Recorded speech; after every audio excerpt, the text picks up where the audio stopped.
संविधान में जो न्यायपालिका है वो ना संसद के अधीन कार्य नहीं करती है, एक स्वतंत्र निकाय के रूप में कार्य करती है।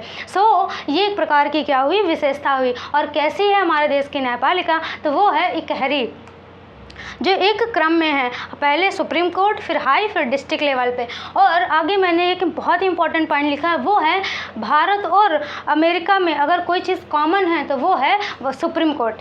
ठीक है, आगे लिखा है मैंने जो दूसरी विशेषता है वो है त्रिस्तरीय शासन व्यवस्था। कहने का मतलब हमारे यहाँ जो शासन व्यवस्था है वो 3 स्तर पे है, पहले केंद्र स्तर, दूसरा राज्य स्तर और तीसरा है स्थानीय स्वशासन।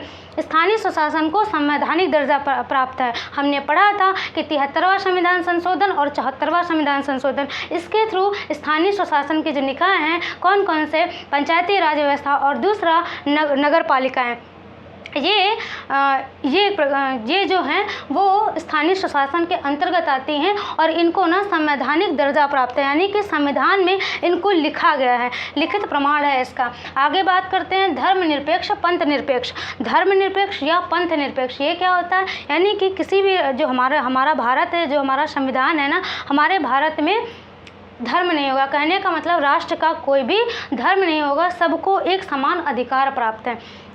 आगे बात करें, जैसे इसमें एग्जाम्पल, इसमें ना ये जो वर्ड है ना, जब मूल संविधान बना था तब नहीं था, ये कब जोड़ा गया, 42वां संविधान संशोधन 1976।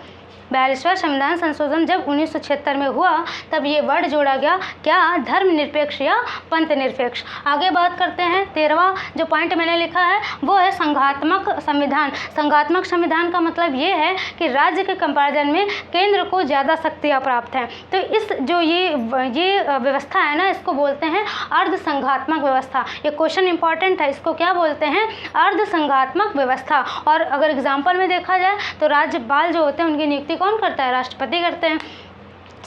फ्रेंड्स, ये था हमारा आज का वीडियो, कैसा लगा आपको ज़रूर बताइएगा। और हाँ, यदि आप चैनल पे नए हैं तो चैनल को सब्सक्राइब करें, लाइक करें और बहुत सारा शेयर करें और कमेंट भी खूब सारा करें ताकि मोटिवेशन मिले, इससे भी अच्छे वीडियो बनाऊँ। आई थिंक आपको ये जो कंटेंट है ना बहुत ही पसंद आएगा। आपको बता दूँ कि ये UPSSC पिट के अलावा अदर एग्ज़ाम के लिए भी इम्पॉर्टेंट है। ऐसा नहीं है कि अदर एग्ज़ाम के लिए जो भारतीय संविधान की विशेषताएँ वो कुछ और होंगी, यही होंगी, और ये बहुत ही ज़्यादा इंपॉर्टेंट है, हर एग्ज़ाम में पूछा जाता है। अच्छे से पढ़ें आप, और अच्छा लगा हो तो खूब सारा कमेंट करें। Thank you for watching my video friends.